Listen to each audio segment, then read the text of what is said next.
objectif na bino ezani. Objectif na biso PCN. Tolingi mboka na biso, je viens de le dire, évoluer. Si on prend bien, tokende na niveau nanu ya ba hôpital, niveau ya soignement na Congo, parce que je viens de le tozomona batu nyonso. Objectif na bino olobi ke non, o tukoloba siko. Batu nyonso tozomona ba parti nyonso, bazala ga na eloko moko. Parce que nomoni eloko siko bomemi na kati wana te. Nyonso bazaka na objectif mboka ebonga bana social mboka na ba. Ok, Madame Bibiche, objectif na biso batu nyonso ba promettra ka me ba réaliser kate. Mais PCN bino ne bo réaliser. PCN. PCN ezawan et puis ba parti politique mosusu qui ba fongoli bazora batu o balatra ba costume. O donc bazana ba nani ba jeep ba okumba non mais ba bosani 3e classe. Ya ba jeune batu ba votaka mingi eza 3e classe. Ba bosani bango. Batu o bazalaka lokola ba kimbwanteke ba quartier moko o eza reculé. Ouais, bon, ngai ndo lobi ndo tunike na naza combattant, bien sûr, naza vraiment combattant. Tout fait mbeso moni blé o eza tout ça la parti politique na biso kombo na ngeza PSN, peuple au service de la nation. To zalaki na combat biso nyonso tout to lobi ke non combat eza état d'esprit, ko zala combattant eza état d'esprit. Même ba bato batika na bandako ba ota la TV, mutu nyonso to a comprendre que Congo niveau ezali. Niveau ba memeli Congo. Mbala moko automatiquement okomi combattant. Mais combattant il faut to structurer ngo to sala moi structure moko bo pe sa image moko bo. Hi, this is Nathalie Makoma et suivez toujours www.congopromotv5.com avec Raf Ngindo, The Big Boss. Surtout na Raf Ngindo wazana mupanzi wana vraiment ya États-Unis mboka ba exaucer mboka ba gladi. Raf Ngindo muto akangi États-Unis numéro 1 to kene na bango na système ba militaire 001 quoi, nyase banda awa internet awa Facebook awa Google awa. Donc Raf Ngindo le présentateur la force créative Congo Promo. Congo Boroto ça la force militaire na Congo Promo. Congo grande le bel wata. Mais pas na tikoyo ba tout bangini. Allez voir Congo Promo TV5.com. Raf Ngindo, Congo Promo Nde. Donc au nom de Jésus-Christ, nous bénissons le Congo Promo. Amen. Merci à Congo Promo TV pour tout au nom de Jésus. Avec Raf Ngindo, Congo Promo ne tombera jamais. Piccolo Congo Promo Nde. Congo Promo TV5.com. Sans oublier son excellence Raf Ngindo. Ouais, balobi Raf Ngindo. Congo Promo toujours, grande puissance. Comment Raf Ngindo, Congo Promo. Congo Promo qui tokos net na film. Congo Promo babundana nango. Babundana nango. Ski tout ça na Boston on Raf. Congo Promo. Monde entier international. Congo Promo numéro 1 site www.congopromotv5.com. Chez mon boss Raf Ngindo de Boston. Un grand merci à vous d'être connectés. Merci à tout le monde qui me suit partout dans tout le coin du monde. C'est déjà l'émission au Centre du Sud qui est toujours présentée par moi, la vôtre. Bibiche Mbombo. Merci beaucoup à mon équipe technique. Là, je vois déjà Patrick Kabamba à la prise de vie. Un grand merci à Dems Vidéo de l'autre côté du montage. Un grand merci à vous tous. Cette émission est une émission socio-culturelle. Nous parlons de tout, de la musique, de la politique. Nous parlons de la culture en général. Aujourd'hui, mes invités, ce sont les membres de la PCN. Donc, cette émission est bilingue. Nous allons parler en français, en lingala et pourquoi pas en chiluba, en anglais aussi, si c'est possible, pourquoi pas en zoulou. Merci beaucoup à vous tous. Merci beaucoup à mon Dieu tout-puissant qui m'a donné ce souffle de vie. Là, je m'en vais déjà saluer mon invité qui est de l'autre côté. Bonjour. Bonjour, Bibi Shimbomo, Plasma. Un grand merci. De l'autre côté, j'ai eu une dame, madame, je ne sais pas. D'ici là, vous allez connaître son nom. Bonjour, madame. Bonjour, Bibi Shimbomo, Plasma. Tu peux te présenter dans une minute seulement. Moi, on m'appelle Cynthia Kachal. Cynthia Kachal, membre de la PCN. Et puis de l'autre côté, une minute pour la présentation. Oui, je m'appelle M. Patrick Lokembe, l'ennemi de tous les collabos. Ok, l'ennemi de tous les collabos. Alors, l'ennemi de tous les collabos, Tokotaka vraiment Namasoloango. L'ennemi de tous les collabos, Tomonio en blé. Naébité combattant parce que biso toyebi oza na ngambo ya ba combattant bino ba combattant bosali pe parti na bino bleu oyo eza nini parce que il faut normalement là attendre ba rouge mais to monyo na ba bleu Patrick Lokembe. Ouais, bon, ngai ndo lobi ndo tunike na on za combattant bien sûr, naza vraiment combattant tout fait ben so moni bleu oyo eza tout ça la parti politique na biso kombo nango eza PSN, peuple au service de la nation. Tozalaki na combat biso nyonso tout tolobi ke non combat eza état d'esprit kozala combattant eza état d'esprit même bato batika na bandako baotala TV mutu nyonso to a comprendre que Congo niveau ezali niveau bamemeli Congo mbala moko automatiquement okomi combattant mais combattant il faut to structurer ngo to sala moi structure moko po epesa image moko bo to pesa ngo adresse pour lelo ke non soki makambo nyonso to bani balobela pona Congo il faut ba ya place moko bo ba ya luka bato moko bo balobela mamba. OK, merci tout le monde déjà PCN en sigle bato bazolanda biso première fois vraiment ba mona parti o ba découvrir parti au PCN et lingi kolakisani. Bon, PCN et lingi kolakisani peuple au service de la nation parce que auparavant nous jeunesse congolaise to bandai ko s'occuper mingi na marambetali politique te to bandai ko mi pesa mingi na ba distraction ya ba musique kolata mais dans ce moment là biso ba jeunes congolais surtout ya diaspora Afrique du Sud to zwa ki décision to bité marambo ya Congo nyonso tout biso il faut to zwango en charge yango to benga peuple biso ba peuple to koti na service ya mboka il faut to décider que sika ba papa na ba veste ba français belé bazali biso pe il faut to zalaka. Oui, ba jeune kolobate que non jeune il faut zalaka mutu nyonso to aza envie azaka jeune so comme mukolo eza mutu akoki déjà ba 100 ans mais so za ba 70 45 60 ozaka jeune donc mutu azotambola mutu osama nyonso to ye wana jeune. OK, merci. Ah, vraiment, tout ce combat, on continue toujours avec notre émission. Tout le monde peut, Madame Cynthia, à ça vraiment de l'autre côté, n'a évité ceux qui barbipé, jeune fille, continuer solo, parce que moi, solo politique, tout le monde a ramené ma tantine, ma grande dame, tu évité ma jeune fille qui toque, continuer solo. On a évité na béré, on a évité Cynthia, le loi, il y a une émission sur la salle, sur la bétanga, ma sœur, une émission dans la son d'ici. On a évité Kanda Cynthia, apparemment, ça n'a Kanda Cynthia. Tena na kanda tena za wana pona nation tolati babere te po tobeta masasi tolati babere eza signe ya mboka et signe ya parti politique na biso tolatra ba polo na babere donc on est là pour la nation donc na Congo tolembi makambo ya fraude tolembi kaka mutu moko azaka na pouvoir ba mikolo bazaka na pouvoir ba otikela ba jeune tenté.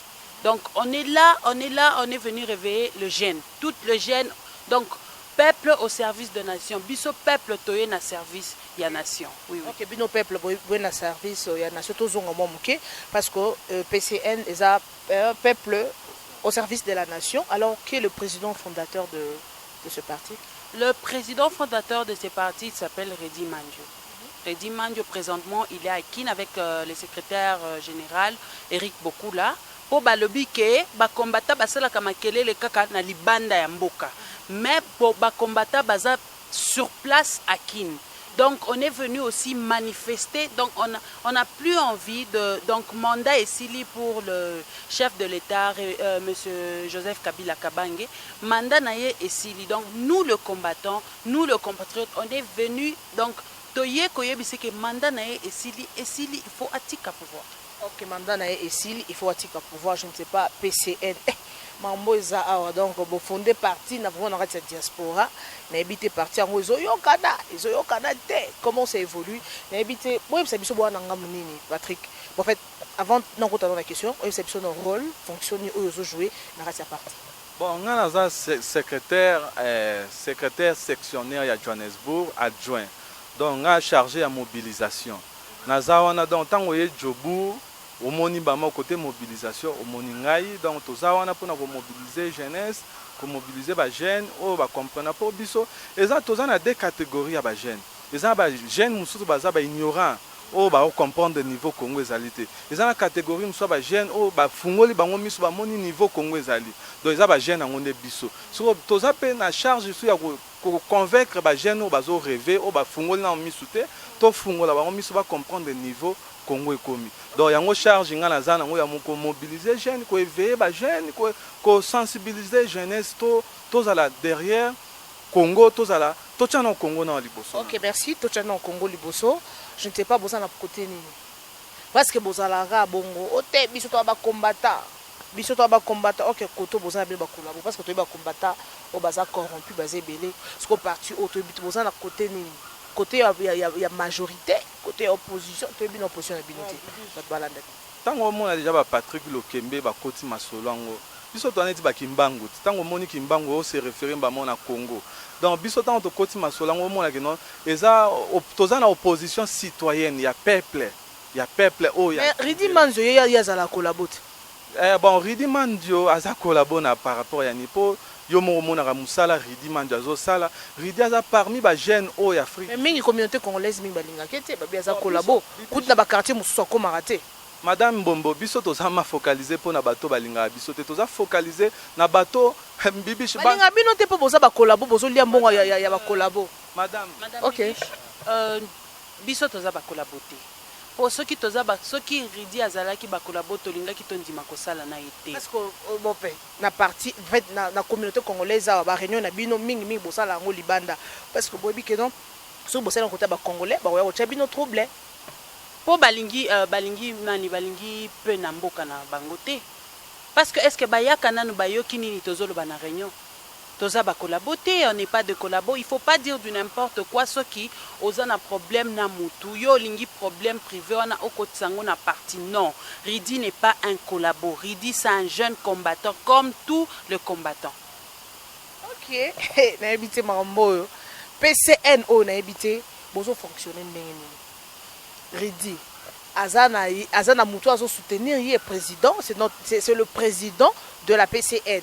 Est-ce que Azana Moutou azo soutenir parce que l'activité tout comme on a autre ça va conclave à 3 jours, si c'était 2 jours, il y a conclave, tout le monde a une évolution et ça la partie par rapport il y a ma partie parce que ngai dans le bananga vérité so muto ça musa ne bien ce qui m'a baisé dans le bas qui m'a baisé tout le monde a une partie PCN et évolué. Dernièrement, Tomoni, secrétaire général, au Congo, félicitations, parce que Moussa les Ossa m'a déjà a soutenu quelque part, parce que Bistoyo qui n'est pas yebi que non, Azali soutenu pas Moïse Katumbi. N'habitez ceux qui n'ont pas consommé comment. Bon, cause à la soutenir et pas Moïse Katumbi ou bien pas Nani. Pour Moïse Katumbi, c'est un Congolais bibiche. Parti n'a pas soutenu par le peuple congolais. Autant que tu as une question, Mobokimi. Biso tozana tante ya kotanga bato balingaka biso te tozana tande ya po bato balingaka biso to kotanga baona misapi o balingaka biso te to kotanga bato balingaka bino te bateza bato ya ba parti mususu to izaka ba peuple normal boyo ba combattant comment botamanga ba adversaire pe bazalaka c'est normal toza pe na ba binemi na biso be binemi baza muke bato balingaka biso bazebele bato balingaka biso to kotanga bango te mbe bato balingaka biso te eza easy eza facile to tanga bango. C'est bon aza soutenu par qui? Biso toza soutenu par le peuple congolais. Oh nyo surtout bazana besoin de changement de soutien na biso utakakuna. Tout comme nous tangi président Moïse Katumbi azape na besoin de changement. Biso toza focaliser na alternance na Congo. Toza besoin de changement. Au moins le monde évolue madame Bibicho. On ne peut pas ton dima que non, toi accepter que non mutumo azalaka on a des années on a besoin d'alternance ezala pour jeunesse pesa ko évoluer pour jeunesse évoluer c'est ça tous on a besoin de soutien mutunyo surtout ya wana tozara toujours soutenu par des Congolais. OK, merci vraiment. Balui maman ezokende bien negara boye vraiment babi PCN et on est quand même solo vraiment na rata Djobour awa PCN eza na Durban eza na Cape Town a pe na Djobour vraiment direction centrale eza na Durban madame Cynthia balui za jeune au côté de Masolongo. Alors, qu'est-ce qui t'a poussé au côté de Masolongo et politique? Vision aux anango, Masolongo, tout le monde est membre de la PCN. Mais bien sûr, je suis membre de la PCN et là qu'on a eu bossé pour ça qu'il y a un côté de la PCN, l'amour de mon pays. Parce que mon pays est avancé. Pona nini lelo tozondima kovanda na bamboka msusu toza pe na posa toke kovanda epa na biso totonga pe tosala ba immeuble tosala ba hôpital tosala ba école pona nini bato ebele bazobima na mboka na biso ba ekotanga awa pona nini ba université na biso ebele eza reconnu te na ba pays mususu ce n'est pas bien toza pe na posa wana tokende kosala makambo tozomona na ba pays o eza ba pays nani pas ba étranger tosala ngo na mboka na biso et puis biso toza ba pese nani ba combattate o batiaka makelele mais baza penza na parti politique te parti politique Nabiso c'est enregistré en République démocratique du Congo. Ah bon, félicitations d'avance. Oui, c'est enregistré et c'est. Il faut avoir ma preuve, hein. Pas de problème, tu les en auras prochaine émission. Toza enregistré na parti Nabiso et ça peut évoluer na niveau ya qui niveau à Lubumbashi, on est partout. Non, on ne met pas seulement du bruit, mais Toza enregistré. Toza ça comme les parti politique Nabiso est enregistré et nous sommes des vrais opposants. Tout ça comme l'été.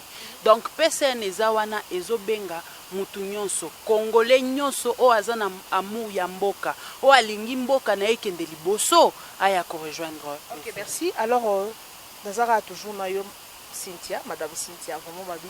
Rôle ni yebsa on rôle nous jouer dans la PCN. Bien sûr, moi je suis PCN ya Durban, Durban branch. De Wetolo Barango na English, Durban branch.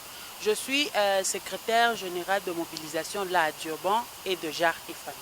OK. Alors objectif Nabino PCN. Objectif Nabino ezanini. Objectif Nabiso PCN. Tolingi mboka Nabiso, je viens de le dire, évoluer. Si on prend bien tokende na niveau nanu ya ba hôpital. Niveau ya soignement na Congo parce que je viens de la tozomona batu nyonso objectif na bino olobi ke non o tukoloba siko batu nyonso tozomona ba parti nyonso bazala kana eloko moko parce que na moni eloko siko bomemi na kati wana objectif ba nyonso bazaka na objectif mboka ebonga bana social mboka na ba. OK, madame Bibiche, objectif na biso batu nyonso ba promettra ka me ba réaliser kate mais PCN bino ne bo réaliser PCN ezawan et puis ba parti politique mosusu qui ba fongoli bazora batu o balatra ba costume o donc bazana ba nani ba jeep ba okumba non mais ba bosani 3e classe ya ba jeune batu ba votaka mingi eza 3e classe ba bosani bango batu o bazalaka lokola ba kimbwanteke ba quartier moko o eza reculé ba dénigraka bango après ba nini ceux qui bazali kosa ba campagne na bango ba na ba quartier wana ceux qui bazui pouvoir ba na ba ma campagne tu vois un peu donc nous on veut changer cette méthode là on veut mettre tout le monde à l'égalité tout le monde ata mutu o azalaki aza éduqué il faut ko pese valeur pour mboka na ye il faut ko rééduquer donc personne eye ko rééduquer Congo et pe ko aider Congo et kende liboso je sais pas si tu me comprends là. OK, PCN ko rééduquer Congo. Na ebite boss na rafungindo. Bat ne soit poto parce que monsieur a suivi partout hein, ba na Canada, les États-Unis kuna partout bozali vraiment bozolanda comme émission. Alors eloko nini ya sika o bino boko mema. Bino bozo lité que non, pouvoir mutoza na pouvoir en place, président de la République alongwa azalate boina. Siko eloko nini ya sika o PCN e ko memela biso. En tout cas PCN et mimi changement vraiment. Écoutez Bibiche, biso tozana ba musale belé au sala pona Congo. Biso tant to ba que peuple au service de la nation. Biso toza peuple au te que no mboka et servir biso nde to servir mboka. Qu'est-ce que cela veut dire? Tozala wana te que no pona de madame Cynthia Lobai que no toza ba veste te biso to linga que tozala ba wumbu donc ba wumbu ya peuple. Biso tozana tolingi to changement zala omoni ba réalité to moni na Afrique du Sud na ba expérience to moni ba mboka libanda to ngi peto mema na Congo kuna kimbango loba que non plus tard Congo est comme un grand pays du monde. C'est ça kimbangiste. Oui, tout à fait. OK, c'est wana aloba que non un jour Congo est un grand pays du monde. Qu'est-ce que cela veut dire pour Congolais n'attend to comme Congolais bimina partout dans le monde. Congolais en Inde, Congolais en Chine. Ce que l'expérience en Union surtout Congolais il faut même en mboka il faut ba gérant bien, ba leader ya bien. Neti ba Ridimandio neti ba Patrick Lokembe neti ba madame Cynthia bazala wana. Stratégie biso to linga to mimana tozo focus na the last level. Qu'est-ce que cela veut dire? Niveau ya se wana il faut to matsango likolo. Bato yo OK no ba chege biso na Congo to linga te terme ya chege existe ka soute. Mutu nyoso to zala utile. Tomema non démocratie, tomema non liberté d'expression, mutu nyoso tu faut azana temps ya ko s'exprimer pour na mboka na eloko nyoso to au peuple roloba. Biso batu to kozala wana sur terrain. Bino ne bo ça au changement. To ko mema changement. Total nano. To mema changement to kolinga ndenge madame Cynthia lobi que égalité faisala. To mona na ba free d'ici da wa to lobango. Lix ezalaka te, Shoprite, Pick and Pay, mutu nyonso to okota ngo. Mais pourquoi pas na Congo? Congo c'est un grand pays. Pourquoi pas biloko na pesa la que non égalité kutu te vie za la normale. Mutu nyonso to na besoin kota na Pick and Pay à côté, mutu nyonso to na besoin tanga na université. Il faut tanga. Toza na makambe belomoni, so remarquer pe kutu personne omoni carte ya Congo yango. Mais ozomona ke Belge tika biso kaka na niveau oyo. Mais espace onyo surtout eza personne ndem ta ko sala. Il faut to remplir ko. Oh là,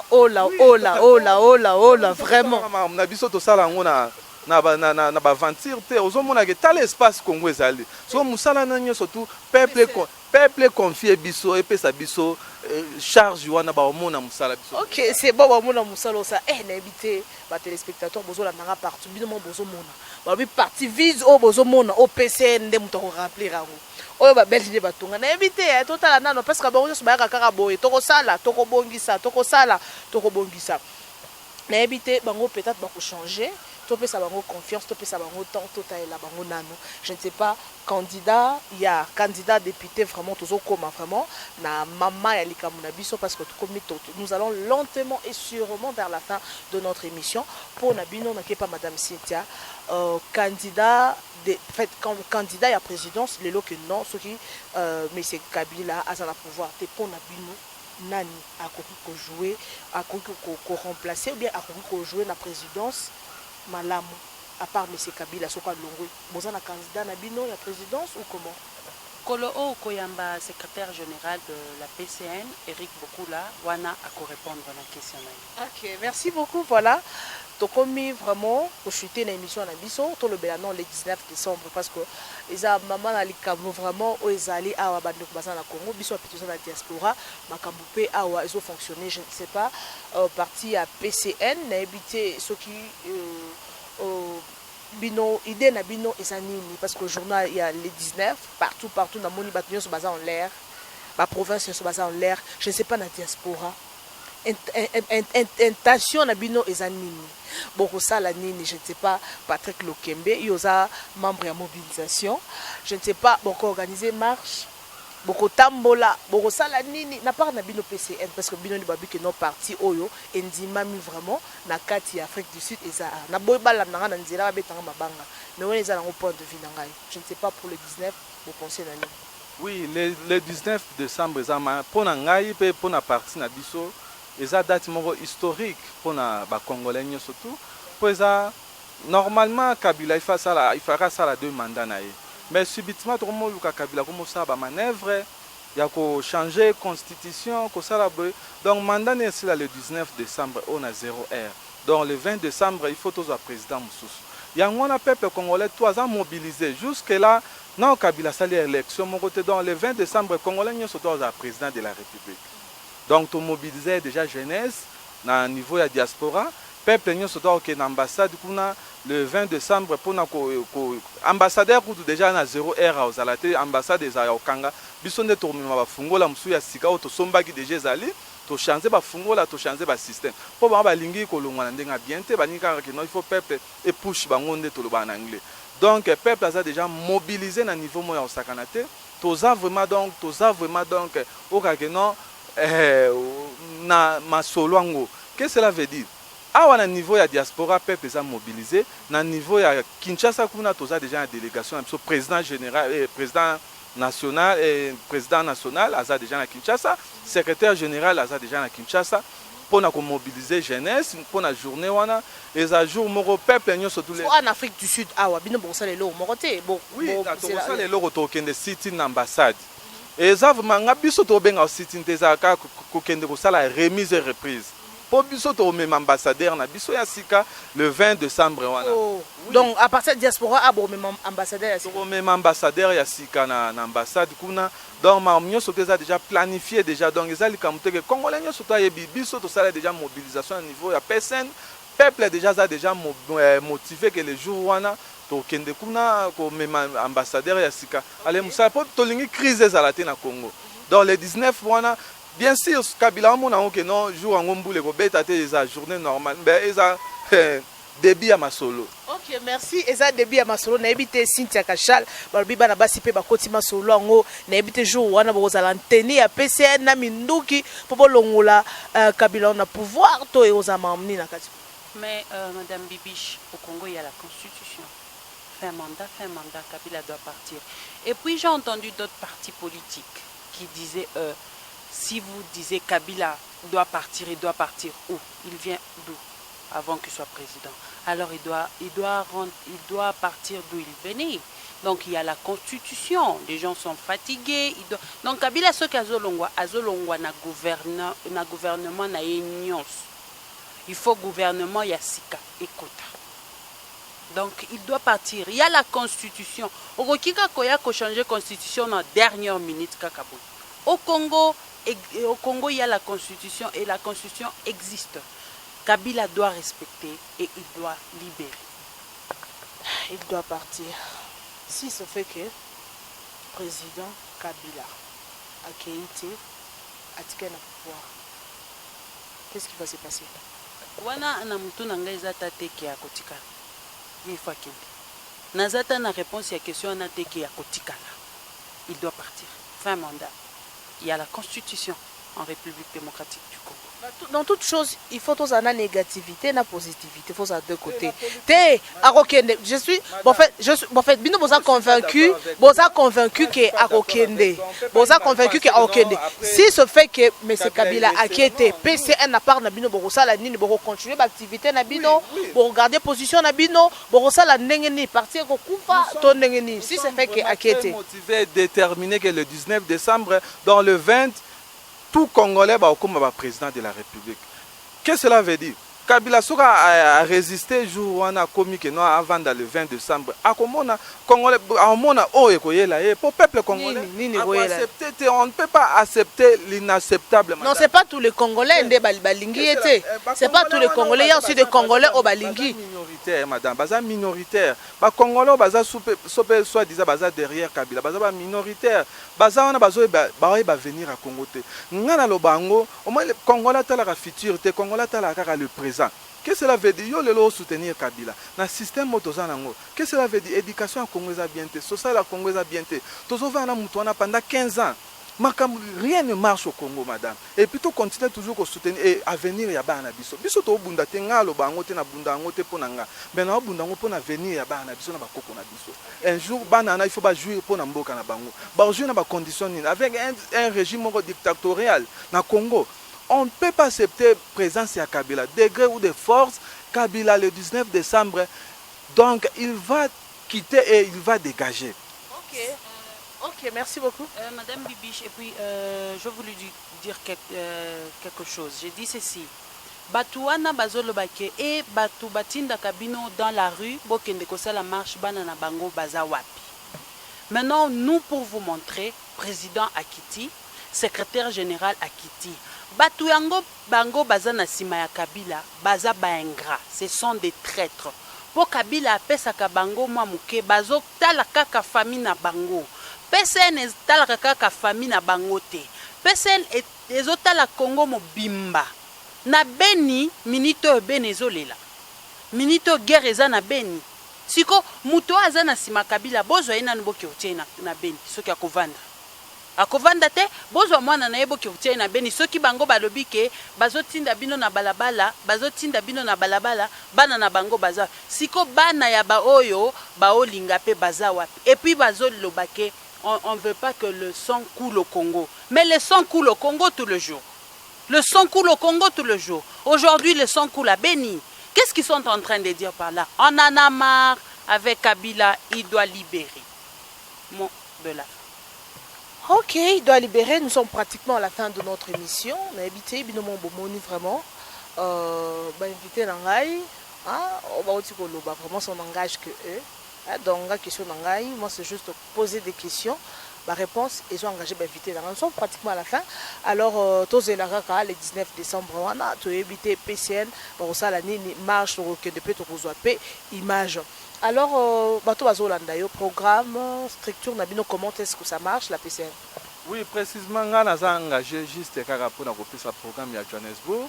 Bon, PCN est parti, mais structuré partout au na Cape Town, au coup de structure, ils allaient au na Durban, au coup de structure, ils allaient prévenir que Cynthia Outi Djobour aille na Durban, aille pe kokutana collègue na Patrick Lokembe, pour pas charger à mobilisation, ngapi na Durban, ngapi na chargé à mobilisation, ben na Johannesburg. Tout ça les bon pour tout structurer combat na biso. Programme est aboy. Le 19 décembre, peuple nous surtout des ajournements d'observation.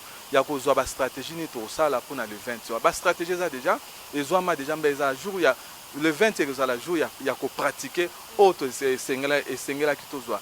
Batunga linga na exhorté peuple congolais, les hommes de la fin surtout il y a diaspora.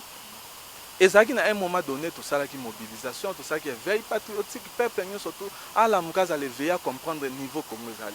Mais target na biso na Kinshasa na Congo précisément. Na minute oyo ba délégation na biso baza na Kinshasa kuna.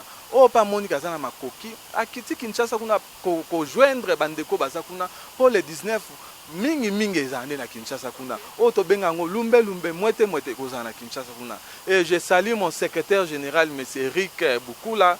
Il est au Congo là-bas à Kinshasa. Il est en train de mobiliser encore les jeunes pour les jours le 19 décembre. Azawana, il est mieux placé là-bas à Kinshasa. Donc, na salué les combattants qui sont au Congo. Na salué tous ceux qui sont soutenir biso, derrière PSN, pour continuer toujours à encourager PSN, pour continuer toujours à commettre la biso, pour commettre la biso, pour sanate. Le 20 na ambassade kuna. Okay, merci beaucoup. Merci. Tu as commis pratiquement na souka ya émission na biso. Alors madame Cynthia, une question, je ne sais pas je sais pas ce qui Cynthia a mieux placé pour nous proposer pour répondre à la question. Ce qui est là parti politique mususu et s'associer na bino travailler ensemble. Je ne sais pas si Cynthia on peut répondre à la question na ngai. Ce qui parti politique wana ezana bolingo ya Congo. Et Lingi est côté na vision ya PCN, mais pourquoi pas? Ce qui parti politique et Lingi Congo et Kendeli Bosso, mais pourquoi pas? Parce que nous on est là pour la nation. To Lingi te boye la biso makambo makolo likolo mutuna se. Non.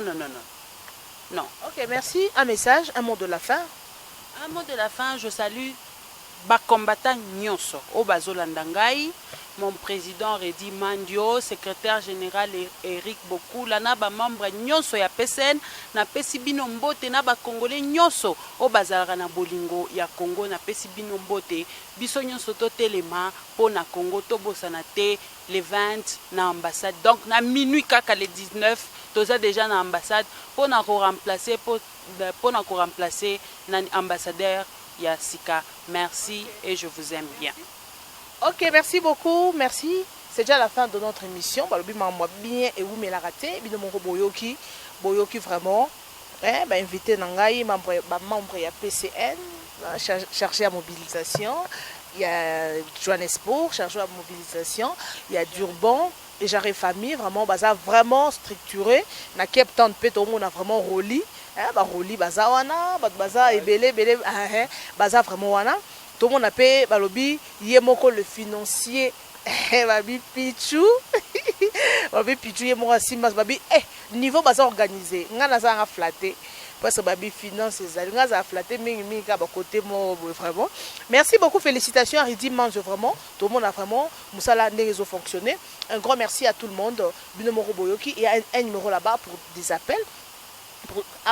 Nalingo pesa numéro à téléphone parce que mutu à cause à peine pour ça à contacter bino soit à s'adhérer la partie comment fiche d'adhésion ezali et c'est bima déjà email adresse il y a partie ko bima wana na écran numéro il y a partie pe ko bima numéro pesa numéro téléphone numéro na ngai bon na bengi na pesa numéro na pour na bato bazana besoin ya conseil bato bana besoin Congo évoluer to na pesa numéro na ngai pa ba collaborer numéro na ngai ezali 0027 61 20 45 89.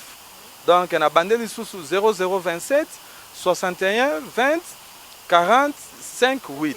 Merci beaucoup. Donc, numéro de téléphone, on a besoin de ça, suggestion, proposition. Donc, on a juste quand on va commenter, soit pour un numéro. Donc, l'émission est suivie partout au monde. Donc, n'invitez vraiment. Merci beaucoup à mon boss Rafungin de Boston, un boss à Boston. Un grand merci à vous tous. Donc, n'invitez, là, vraiment, nous dédié dans un moutou. Là, on a un membre PCN. Président Ridi Mandio depuis Congo, un grand merci à toi. Donc, Balobi, vraiment félicitations. Moussa les autres PCN et Zaya Bisso. Merci beaucoup au secrétaire général Eric Boukoula. Moi, je l'appelle bien Boukoula Wanseka. Depuis Congo, vraiment, Babi Moussa les autres Salama. Le 19 décembre, on a vraiment une ambassade. Tous les images. Bon, on appelle diaspora. Comment est-ce que ma camboso fonctionnait? Alors, donc, un grand merci à Patrick Kabamba qui était à la prise de vie. Un grand merci à Dems Vidéo, vraiment à la montage et à la réalisation. Un grand merci à vous tous, je vous aime bien. On se retrouve très prochainement avec un nouveau numéro de cette émission Son du Sud. Restez toujours connectés sur la www.congopromo.tv. Bye bye et à la prochaine. On s'élève pour se saluer. Donc, invité Nanga vraiment. Je commence par Patrick. Ibish Mbombo. Cynthia. Ok, bye bye. Bye bye.